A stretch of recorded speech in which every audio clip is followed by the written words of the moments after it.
Salut les mecs, aujourd'hui on va attaquer une nouvelle série de vidéos qui s'intitulera Les marques et moi. C'est donc mon avis à moi perso par rapport à mon style de conduite et mon expérience avec les marques. Ce que j'appelle marques, ce sont ceux qui fabriquent DRC, pas qui les fabriquent mais dire on les trouve que chez eux. Alors, on ne parlera pas ici des rebadgers à gogo, c'est-à-dire Apsima, FTX, FS Racing, BSD, Red 4 Racing, T2M, Avio Tiger, MHD, Tutti Quanti. Tout cela ne nous intéresse pas, on fera peut-être à l'occasion une série sur eux. Pour l'instant, on va commencer par les marques. Donc, dans l'ordre alphabétique, plus ou moins, puisque je ne les connais pas tous, on va attaquer donc par Arma. Arma est une marque que j'apprécie énormément parce qu'elle est arrivée il n'y a pas longtemps, ça fait une dizaine d'années qu'ils sont là. Petite parenthèse aussi, on ne va pas parler d'historique des marques. Ça à chacun d'aller sur son groupe préféré. Donc, puisqu'on parle de Arma, je ne peux que vous inviter à venir sur Arma Passion sur Facebook et aussi d'aller voir et vous abonner chez Christian à sa chaîne Arma Passion. Christian est quelqu'un de sympa, de détendu, qui n'est pas là pour faire son autopromotion. Il n'invente pas de théories bizarroïdes. Quand il ne sait pas, il demande. Il se renseigne, tout simplement.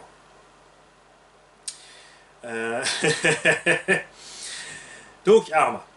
Arma qui a commencé à faire des véhicules RTR d'entrée de gamme suffisamment solides pour pouvoir déjà bien s'éclater avec. Puisqu'il y a plein de véhicules d'entrée de gamme qui sont souvent, au moment où Arma est sorti sur le marché, qui étaient déjà dans les mêmes tarifs, mais qui étaient de loin pas aussi solides que ce qu'a fait Arma.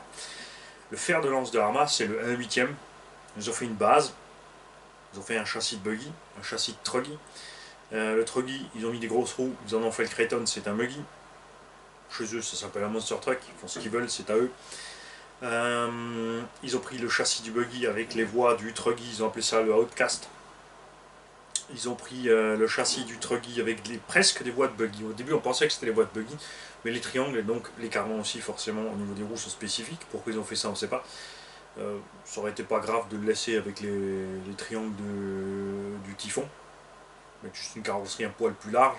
Parce qu'on ne peut pas parler vraiment d'échelle réalistique. De toute façon, un huitième, un dixième, ce sont des trucs aléatoires. C'est une base, après ça définit pas grand chose. Parce que si tu prends par exemple les dimensions d'un crawler, un dixième, 200 mm de large, ça te ramène à 2 mètres de large, c'est vrai. Ça, c'est jouable sur un gros 4x4, mais il y a des trucs vraiment, enfin si tu te penches dessus, tu verras qu'il y a un tas de choses qui sont pas cohérentes du tout sur les échelles, et que rares sont les véhicules qui sont vraiment à l'échelle. Donc c'est de l'approximatif, donc c'est pas très important. Arma a hérité de certaines solutions techniques qui viennent de chez Durango, qui ont travaillé au début avec Durango, qui était une marque qui a toujours fait des choses un peu différemment, mieux pensées, notamment pour le passage des câbles, des choses, enfin d'une logique certaine quand même. C'est dommage qu'ils ne sont plus là. S'ils existent encore, je ne sais pas où ils sont passés, parce qu'on ne trouve plus grand chose, et pour avoir les pièces, c'est la galère aussi.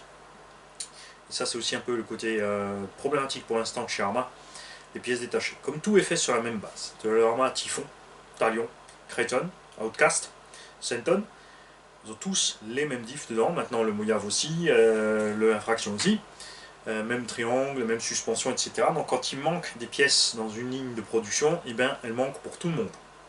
Comme c'est une marque qui s'est répandue très vite, eh ben, ça n'arrive pas toujours à suivre. Ça, c'est dommage. Ces derniers temps, surtout, ils ont fait plein de nouveautés pour leurs 10 ans, et je pense qu'ils auraient mieux fait de retenir un peu la sortie de ce Arma Kraton, de ne pas se dépêcher autant pour sortir cette caisse, ce Kraton 8S, de décaler sa sortie, de se concentrer sur ce qu'ils avaient fait juste avant Noël, c'est-à-dire le superbe, le sublime, le magnifique Arma Mojave, qui reste mon chouchou de la marque Arma. Ça, c'est clair.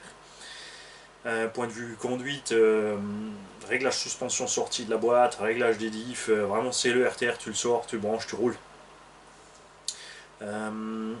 Donc, il y a eu un crochet chez Arma qui s'appelait le Nero, en 1/8, qui était un Monster Truck très bien pensé. Peut-être qu'ils en aient fait un peu trop, il n'était pas encore tout à fait au point non plus. Alors, je pense qu'un V2, V3 aurait réglé la chose. Très bien, il y a eu embrouille avec d'autres constructeurs. Ceux-ci ne nous regardent pas, ils font ce qu'ils veulent. On n'est pas au courant de ce qui s'est passé, on n'était pas là-bas, donc impossible de juger à distance et de se faire une opinion. On les laisse tranquilles. Ils ont tous réussi à s'en sortir, c'est tout ce qui importe. Donc, Suite par contre à cette petite altercation entre marques, ils ont décidé de faire plusieurs modèles pour aller attaquer une autre marque.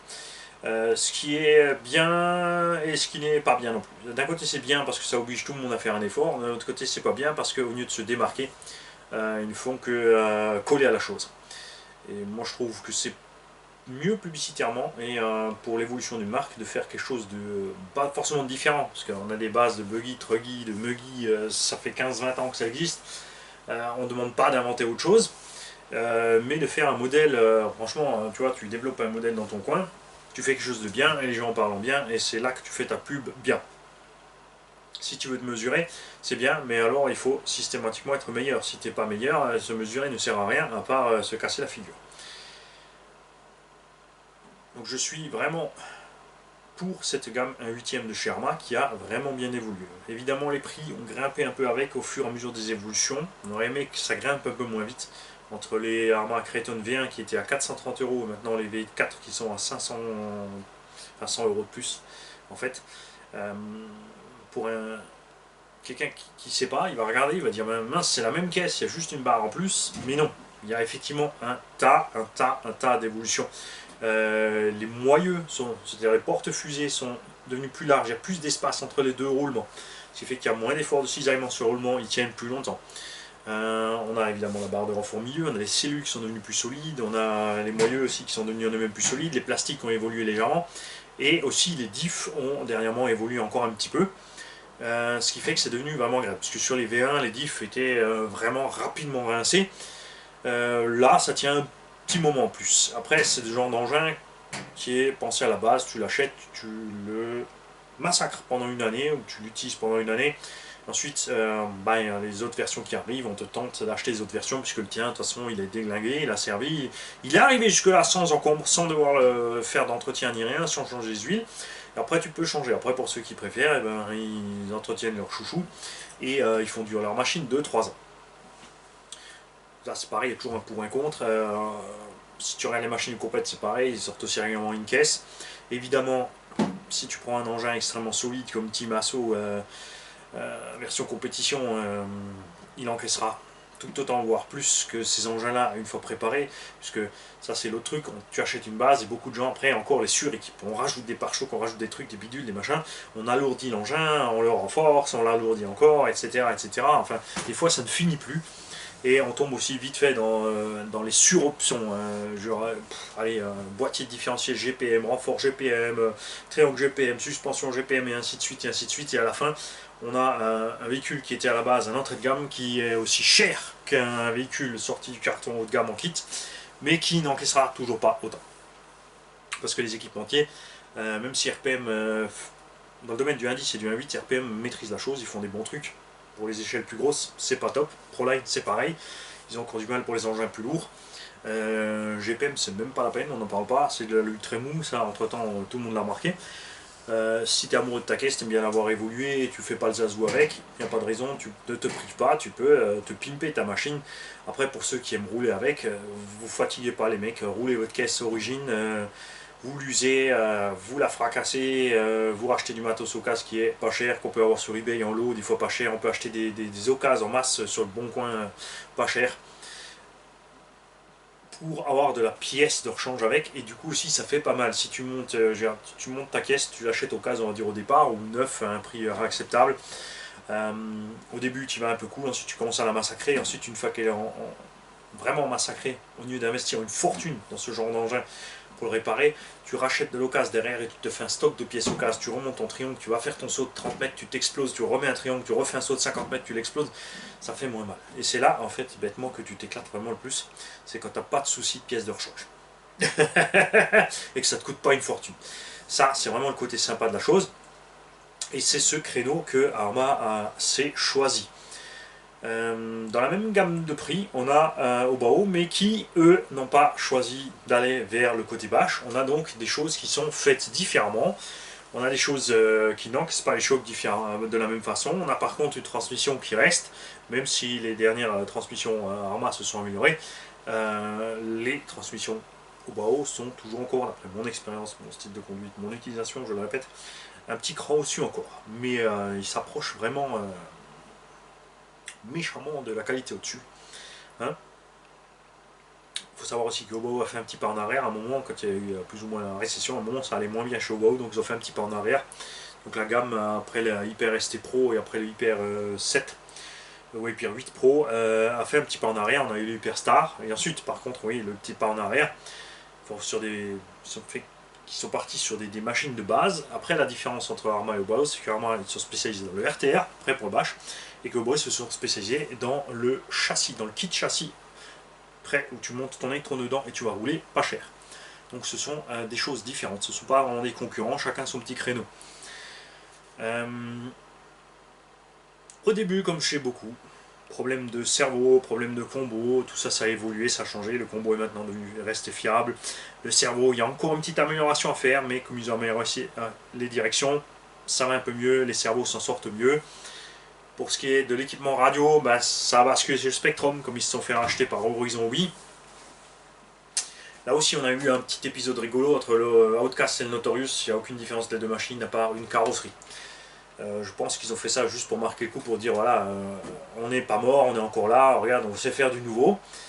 Puis ouais, c'est un peu c'est un truc de mode aussi. On fait une petite série spéciale, les gens se ruent dessus parce que c'est une série spéciale, même si c'est la même caisse. Moi je cherche pas à comprendre ce genre de choses. Et il y a des solutions techniques très intéressantes chez Arma. Il y a toujours encore, par contre, certaines choses qui sont un peu étranges. Comme dit, il y a eu le Nero. Ça, c'est dommage. On aurait vraiment bien aimé qu'il continue cette gamme-là, ou qu'il la modifie alors pour qu'elle soit plus trop un problème à controverse. Et là, ils se sont lancés d'en faire du Kraton 8S. Pourquoi? Parce que d'abord, le Kraton, c'est leur modèle, c'est leur fer de lance, c'est l'engin le plus vendu chez Arma. Ensuite, il n'existe aucun truggy dans cette dimension-là, donc ils ont fait ça. Ils l'ont appelé un cinquième, ils font ce qu'ils veulent. C'est pas plus gros qu'un buggy 1.5, donc ça ne peut pas être un truggy 1.5, théoriquement.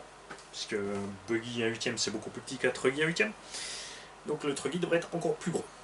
Choix de motorisation, c'est pareil, ils ne sont pas partis sur du 1.5, ils sont partis sur la choix de motorisation 1.5, 1.6, adapté dans une grosse caisse. Ça lui procure une certaine mollesse. La direction aussi n'est pas encore au point, c'est un truggy, donc au début on s'attendait à ce que ce soit beaucoup plus agile sur une prairie que le X-Max, et le X-Max reste beaucoup plus agile. Il est aussi beaucoup plus léger, 2,5 kg, donc quand même 25 à 30% plus léger, et ça se ressent. Par contre, je suis parfaitement pour le choix du moteur et du variateur. Pour commencer sur ce genre de mécanique, de gros engins, c'est très bien. C'est pas trop balèze, c'est viable, ça fonctionne. C'est sûr qu'un poids de plus, ça aurait été bien. Mais ce qui est bien justement, c'est que Arma a prévu que cet engin puisse évoluer avec des motorisations plus grosses. C'est même écrit sur le site, tu peux monter du moteur jusqu'à 58 par 113. Après, c'est pas utile dans la mesure où il y a une boîte de réduction. Les gros moteurs à faible kV, comme j'ai par exemple dans le MCD RR5, dans le FG ici, qu'on va mettre aussi dans le Baja 5 SC là-bas, sont utiles parce que les couronnes de diff principales sont entraînées directement par le moteur, alors que là il y a une boîte de réduction, donc c'est pas la peine de prendre un moteur de 500 kV. Tu peux rester sur des kV un peu plus élevés et tu n'es pas obligé de trop monter les S. Donc moi je vais très certainement l'équiper avec un 12S. On va peut-être partir là pour changer. C'est vrai que d'habitude j'ai des 500 kV en 12S. On va peut-être monter sur du 800 ou 1000 kV, pas trop gros, enfin diamètre 56 mais peut-être plus court, parce que je veux pas trop, je veux juste un petit 10-15% de plus et une meilleure autonomie. Et le combo par contre on va l'essayer dans le X-Max. Je ferai encore certains essais probablement d'origine dès que j'aurai reçu mes pièces, puisque sur la dernière casse on a cassé pas seulement un triangle. C'est vrai que la gamme elle était méchante. Je suis arrivé en fait en coupure lipo, donc je me suis écrasé lâchement sur le côté gauche. Ça fait mal, c'est clair. Sur beaucoup de machines on aurait cassé le triangle. Certaines autres auraient survécu. Donc au pire on aurait cassé un triangle, mais là-dessus on a quand même cassé le triangle inférieur, le supérieur, l'axe de 5 mm et la tourelle de suspension complète. Donc un bon 57 € de réparation quand même, sur un choc où là beaucoup d'autres n'auraient pas morflé aussi fort. Après c'est toujours aléatoire de dire ouais, dans le même cas parce que des fois ça dépend, ça joue vraiment au quart de millimètre. On est arrivé à quart de millimètre à gauche, à droite un peu plus plat, ça passait. Ou c'était pire, on ne sait pas. Et on ne saura jamais. Il y a du potentiel dans cette caisse. Je pense pas qu'ils vont le faire évoluer rapidement V2, V3, V4 comme ils ont fait avec les autres caisses. Ça c'est un pli qu'ils ont pris, qui plaît à beaucoup justement de cette évolution rapide, qui est un bien pour le consommateur, qui est par contre un problème par exemple pour les boutiques, qui se retrouvent donc avec des fois des engins en stock encore. La nouvelle version arrive, les gens veulent la nouvelle version, ils ont l'engin de la version stock, ils sont obligés de la brader. Ça les arrange pas forcément, parce qu'ils n'ont pas forcément eu un prix d'achat non plus dérisoire au départ.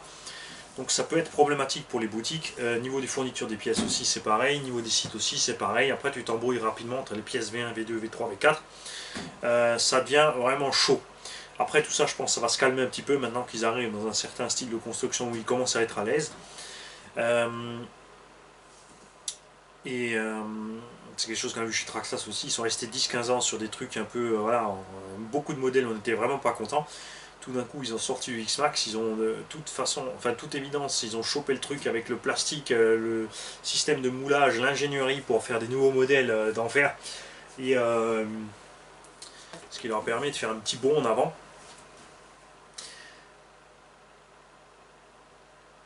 Mais Arrma reste la marque pour moi. Franchement, si tu es débutant et tu cherches un RTR, tape dans du Arrma, tu seras sûr de ton choix. Il n'y a pas de modèle naze dans cette gamme. En 1/8. En 1/10, il y avait des modèles pas terribles. Ils ont évolué un petit peu. Maintenant, il y a les versions 3S BLX que je peux que conseiller aussi. Franchement, elles sont super. C'est vrai que c'est tout plastique. De l'autre côté, c'est léger, c'est fiable. Le fait que tout soit plastique, les pièces ne sont pas chères. Ce qui est très intéressant aussi. Le truc étrange dans la gamme, c'est le 4S. Les engins de 4S là au milieu de cette 3S, entre les 3S et les 1/8, on a un Kraton 4S qui a la taille d'un buggy 1/8, qui est tout aussi cher, qui a un moteur plus petit, qui a des performances analogues, mais qui sera forcément moins solide. C'est sûr qu'il a un autre look que le Arrma Typhon, mais personnellement j'aurais mieux vu un Arrma Typhon avec des jantes tu vois, de 130-140 mm, enfin des roues de 130-140 mm à déport, avec une carrosserie de Arrma Outcast Raptici. Ça aurait fait un méchant Arrma Outcast 4S, capable d'encaisser du 6, donc tu le laisses en 4, tu es sûr que tu es viable. Et parce que ce 4S là au milieu, ça peut le faire. Enfin, je sais pas. Comme toujours, beaucoup de gens aiment. Comme toujours, ça a très certainement été fait pour cibler le X-Max 4S, tout simplement, parce que c'est un peu la guéguerre entre Traxxas et Arrma, donc ils se tirent un peu dans les pattes les uns les autres.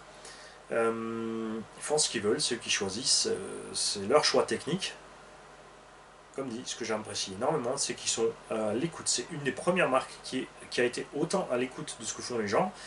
C'est pas toujours un point positif parce que à force d'écouter les gens qui ne font que sauter, parce que là maintenant c'est la mode, tu prends un véhicule, il faut l'envoyer valdinguer, il faut sauter à 10-20 mètres, il faut sauter, il faut sauter, il faut sauter, il faut faire des figures libres.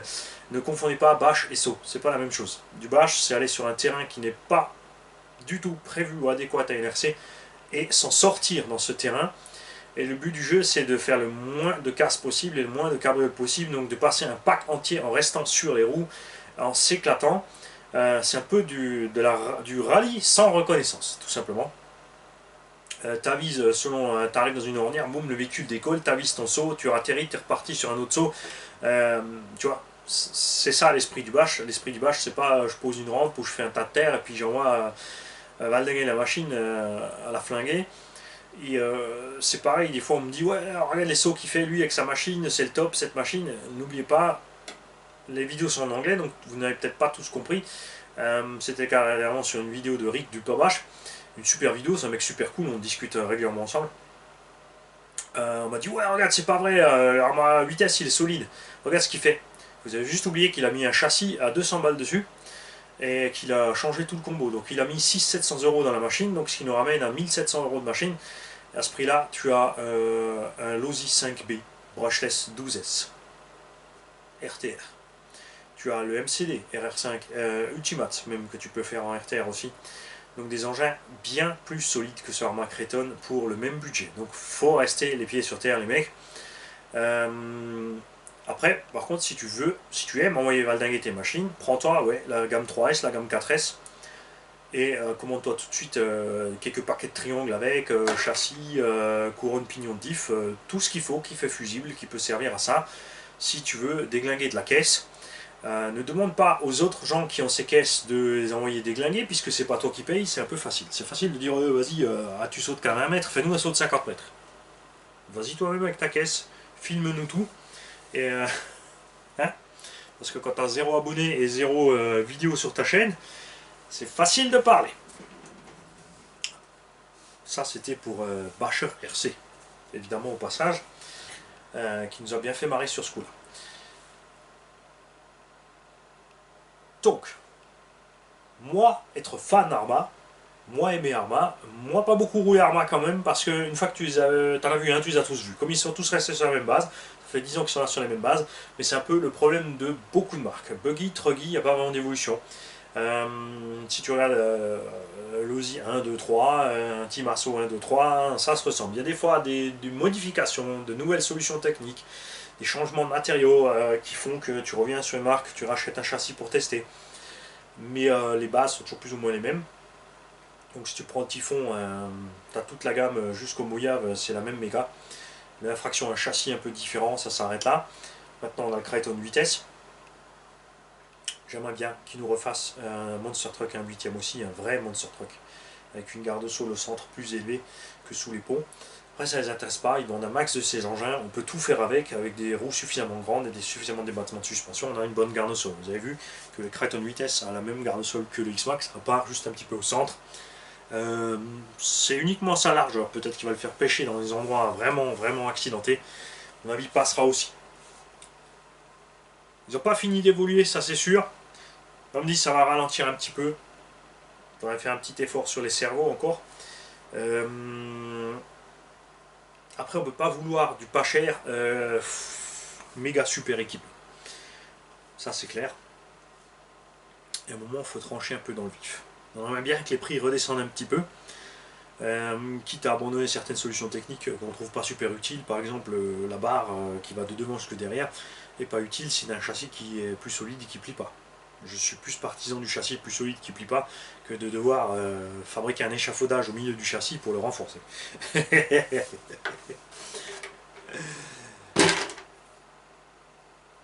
Donc je répète, gros avantage de la marque, c'est que tu trouves de la pièce d'occasion en veux-tu en voilà, tu peux acheter des rollers, tu peux acheter sur eBay.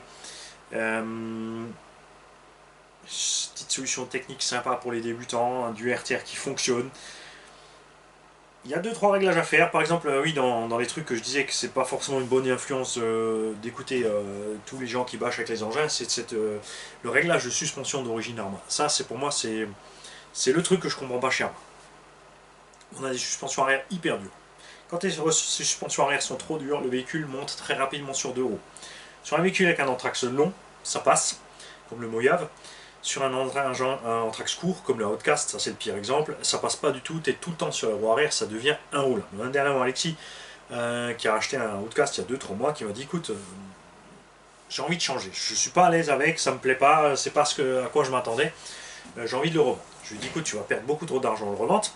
Là les mecs ils disent non, fallait lui dire de vendre, t'es fou, nous on voulait un Outcast. Et je lui ai dit écoute, tu me l'amènes, on te fait 2-3 petits réglages et tu vas redécouvrir ta machine. Et il a donc ramené ça en engin.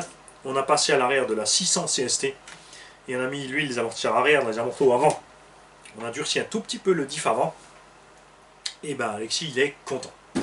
Il roule en 6S, l'engin peut squatter, donc il part moins vite en wheeling, donc tu vois qu'il squatte, tu sais qu'il va décoller du l'avant, tu lâches un peu les gaz, ça devient parfaitement pilotable. Et surtout, ça passe dans le gros tout-terrain, parce que l'engin a un super bon débattement de suspension quand même. Évidemment, comme c'est les trains du Truggy, la voie est très large, donc il a un super débattement de suspension. Il a des roues très grandes, donc il a une super garde-sol aussi. Donc il est vraiment super à l'aise dans du gros terrain. Et avec cette suspension trop dure d'origine, par contre, absolument pas. Puisque quand la suspension s'enfonce, tu as le temps de lever la machine et tu vois les roues qui descendent. Quand tu lèves ta caisse et que tes roues arrivent à peine après que tu aies levé la caisse, c'est que ton huile de suspension est beaucoup trop dure. C'est bien pour les gros sauts, c'est bien pour du terrain plat, pour du skatepark, pour de la piste RC prévue, damée, dure comme du béton, mais certainement pas pour s'éclater dans tout terrain. Évidemment, quand tu vas faire des gros sauts, tu vas taper plus, mais la plupart d'entre nous ne font pas des gros sauts. C'est comme ça. Donc si tu as un Outcast ou un Kraton et que tu n'es pas avec ta suspecte, passe juste de 6 ou 700 CST à l'arrière, tu vas voir, c'est magique. Ça coûte rien, enfin c'est pas que ça coûte rien d'essayer, ça coûte 5 € d'essayer, tu récupères l'huile d'origine, tu mets l'autre dedans, et tu essayes, et si ça te plaît pas, tu peux toujours remettre l'autre huile, mais je peux que t'inviter à essayer. Enfin, globalement, du point de vue des réglages, les mecs, essayez un peu tout. Testez de vous-même, mettez des huiles plus dures, plus souples, mettez de l'ouverture du pincement sur vos trains, changez les points d'ancrage des rotules, etc. Testez vos machines, trouvez là où vous êtes à l'aise. Ça va aller très bien. Donc ça, c'était pour la marque en A, puisque, comme dit Apsima, etc., c'est pas une marque, c'est un rebadger. J'ai rien testé d'autre en A qui me vient tout de suite à l'esprit. Un prochain épisode, on fera du B. Qu'est-ce qu'on a en B? Est-ce qu'il existe une marque RC en B? Faudrait que j'aille voir, tiens. Enfin, moi, je me souviens pas d'avoir roulé un truc qui commençait par B. Et sinon, ça sera C. Y a-t-il une marque en C?